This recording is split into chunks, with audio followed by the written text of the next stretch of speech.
Assalamualaikum warahmatullahi wabarakatuh. Selamat berjumpa kembali sobat-sobat fisika yang saya sangat banggakan. Baik, kali ini saya akan mencoba membahas soal-soal fisika matematika, utamanya soal-soal yang terdapat di dalam buku Fisika Matematika karangan Mary L. Boas. Tepatnya berada di bab 1, section 5 dengan nomor soal yaitu 8, 9, dan 10. Nah, di dalam soal tersebut dinyatakan bahwa uji deret berikut ini dengan menggunakan uji preliminary test. Adapun deretnya adalah seperti ini, kemudian yang kedua dan yang ketiga. Baik, sobat-sobat fisika, sebelum kita melangkah lebih jauh menyelesaikan ketiga soal ini, maka terlebih dahulu saya perlu ingatkan, kita saling mengingatkan bahwa apa itu tes preliminary atau tes awal atau uji awal. Nah, perlu saya jelaskan bahwa preliminary test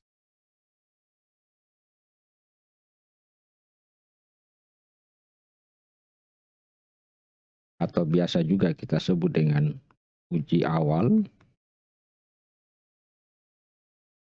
itu menyatakan bahwa jika ada sebuah deret, katakanlah deret AN, ini merupakan sebuah deret tak hingga ya. Ini adalah deret tak hingga. Nah, menurut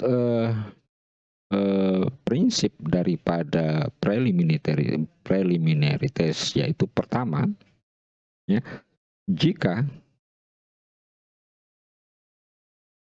limit menuju tak berhingga, jadi n menuju tak berhingga dari suku-suku deret. Jadi dari suku-suku deret AN itu tidak sama dengan 0, jadi tidak sama dengan 0, maka dapat disimpulkan bahwa deret AN adalah termasuk dalam kategori deret divergen. Nah, itu adalah prinsip yang pertama. Kemudian sebaliknya, prinsip yang kedua, jika limit n menuju tak berhingga daripada suku-suku deret tak hingga tersebut itu sama dengan 0, maka deret AN tidak dapat dipastikan apakah masuk deret gen atau ya. Jadi tidak dapat kita pastikan apakah dia masuk kategori deret divergen atau deret konvergen. Sehingga dalam kondisi ini perlu dilakukan pengujian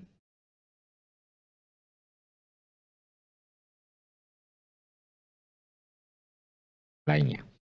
Nah, baik sobat-sobat fisika, di dalam pembahasan soal ini kita tidak ingin menentukan apakah deret tersebut adalah konvergen, tetapi hanya ada dua pilihan yang akan kita ketahui dari ketiga soal tersebut, apakah masuk dalam kategori deret divergen ataukah perlu dilakukan penguji deret yang lain. Baik, sobat-sobat fisika yang saya sangat banggakan, kita memulai untuk menyelesaikan soal pertama, di mana soal pertama itu adalah n tak berhingga dari n1 sampai dengan tak berhingga ln n per n. Nah, Dari deret ini maka kita bisa ketahui bahwa AN-nya itu adalah ln n per n. Sehingga kita membutuhkan uji awal, maka kalau kita ingin mencari limitnya, limit n tak berhingga dari AN, ya. Jadi sehingga bisa kita tulis ini limit tak berhingga ln n per n. Nah, tentu di dalam persoalan limit berbagai macam cara yang kita lakukan. Kita bisa mendiferensial pembilang dan tersendiri dan penyebut tersendiri itu dengan menggunakan hukum L'Hospital. Nah, sehingga kalau kita diferensial yang di atas, maka hasil diferensialnya adalah per n per n, ya. Sorry, saya hapus dulu. Jadi saya tulis dulu limit. Nah, kita diferensial seper n ini adalah diferensial ln n. Ln n itu adalah hasil diferensialnya adalah seper n. Ya. Kemudian n kita turunkan ke DEN sama dengan 1. Sehingga kita tinggal masukkan n ini adalah seper tak berhingga. Hasilnya sama dengan 0. Oke. Hasilnya sama dengan 0. Maka dengan demikian deret dari n 1 sampai tak berhingga dan n per n adalah tidak dapat kita pastikan. Jadi tidak dapat dipastikan apakah divergen atau konvergen. Dan ini perlu uji lainnya. Jadi perlu kita uji lainnya. Jadi istilah Marie-Elbos adalah tes Fodor test. Jadi tes uji lanjut. Mengapa? Karena hasil limit dari untuk n tak berhingga sama dengan 0. Nah, berikutnya kita periksa lagi yang kedua, yaitu untuk deret n sama dengan 1 tadi, ya. 3 pangkat n, kemudian 2 pangkat n ditambah 3 pangkat n. Nah, dengan demikian dari sini kita bisa ketahui bahwa AN-nya itu sama dengan 3 pangkat n, kemudian 2 pangkat n ditambah 3 pangkat n. Nah, tentu kita akan cari limitnya. Limit untuk n tak berhingga daripada AN sama dengan limit n tak berhingga, ya. Nah, ini 3 pangkat n per 2 pangkat n. Nah, limit sekali lagi banyak cara yang kita lakukan. Bisa dengan menggunakan rumus L'Hospital, bisa juga dengan cara manipulasi yang lain, ya. Bisa juga dengan cara manipulasi. Caranya adalah yang di atas, ya. Masing-masing kita kali dengan 1/3 pangkat n, di bawah juga 1/3 pangkat n, ya. Sehingga kita dapatkan limit n menuju tak berhingga, berarti sini 3n per 3n. Nah, yang di bawah juga adalah 2 per n per 3n ditambah 3n per 3n, ya. Ya, oke. Sehingga kita dapatkan limit n menuju tak berhingga, hasilnya di atas adalah 1.